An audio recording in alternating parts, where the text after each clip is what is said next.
श्रीलंका में आज भी रामायण से जुड़े कई ऐतिहासिक स्थल मौजूद हैं जो बीते हुए रामायण काल के इतिहास की गवाही देते हैं। इस बात को तो सभी जानते हैं कि जब भगवान राम और लंकाधिपति रावण के बीच युद्ध हुआ तब राम के हाथों रावण का वध हुआ था और रावण के अंतिम संस्कार के लिए उसके शव को रावण के भाई विभीषण को सौंपा गया था। विभीषण को लंकाधिपति रावण का शव सौंपे जाने के बाद रावण का अंतिम संस्कार हुआ था या नहीं, इस बात को कोई भी नहीं जानता। अगर हम कहें कि लंकाधिपति रावण आज भी जिंदा है जो कि श्रीलंका में मौजूद है, तो शायद आप सब लोग इस बात पर यकीन ना करें, लेकिन दोस्तों ये एक हकीकत है। कहते हैं कि भगवान राम के हाथों युद्ध में मारे जाने के बाद कुछ राक्षसी कबीरों ने रावण की लाश को मम्मी बनाकर सुरक्षित रख दिया था, इस उम्मीद में कि एक दिन रावण फिर से जिंदा हो जाएगा। रिसर्चर की अगर माने तो रावण की मम्मी आज भी श्रीलंका के राणागिल गुफा में आज भी सुरक्षित है। उस बात को करीब 10,000 साल हो चुके हैं। दोस्तों आज हम आपके सामने रावण के वो राज खोलने जा रहे हैं जिसका जवाब पिछले 50 सालों से खुद श्रीलंका की सरकार ढूंढ रही है। हाय दोस्तों, स्वागत है आपका एक बार फिर हमारे इस YouTube चैनल रिसर्च फिक्शन में। तो चलिए शुरू करें। श्रीलंका के पुरातत्व विभाग ने कुछ समय पहले एक अजीबोगरीब दावा किया। उनका मानना था कि त्रेता युग में जिस रावण को भगवान श्री राम ने मार दिया था उसकी मम्मी यहाँ आज भी मौजूद है। दरअसल ये मम्मी रागला के जंगलों में आज भी सुरक्षित रखी हुई है।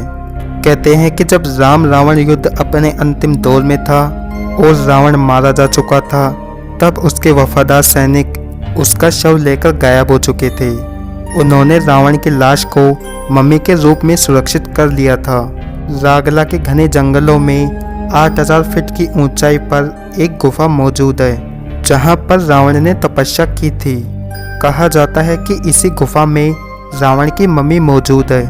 रावण का शव जिस ताबूत में रखा गया उस पर एक खास किस्म का लेप लगा हुआ है जिससे कि वो ताबूत हजारों सालों से जस का तस है। इस ताबूत की लंबाई 18 फीट और चौड़ाई 5 फीट है और कहा जाता है कि इसी ताबूत के नीचे रावण का बेशुमार खजाना छिपा हुआ है। रागला के घने जंगलों और गुफाओं में कोई नहीं जाता क्योंकि यहाँ जंगली और खूंखार जानवरों का बसेरा है जिसकी रखवाली खतरनाक नाग और खूंखार जंगली जानवर करते हैं। पुराणों में लिखा है कि रावण त्रेता युग का सबसे ताकतवर राजा था और भगवान राम की पत्नी सीता का हरण करके वो लंका ले गया था। इसलिए राम रावण युद्ध त्रेता युग में हुआ जिसके प्रमाण आज भी श्रीलंका में मौजूद है। रावण के मृत्यु के बाद उसके अंतिम संस्कार की जिम्मेदारी विभीषण को सौंपी गई, लेकिन लंका की राजगद्दी संभालने के चक्कर में विभीषण ने रावण के शव को वैसे ही छोड़ दिया था, जिसके बाद रावण के शव को नागकुल के लोग अपने साथ ले गए।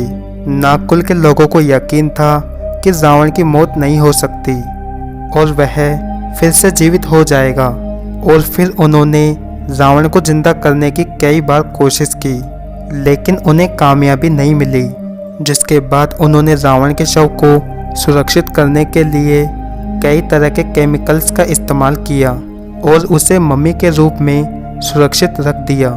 श्रीलंका के रामायण सेंटर और वहां के पर्यटक मंत्रालय ने मिलकर रामायण से जुड़ी ऐसी 50 जगह को ढूंढ लिया है जिसका पुरातात्विक ऐतिहासिक महत्व है और उनका रामायण में भी जिक्र मिलता है।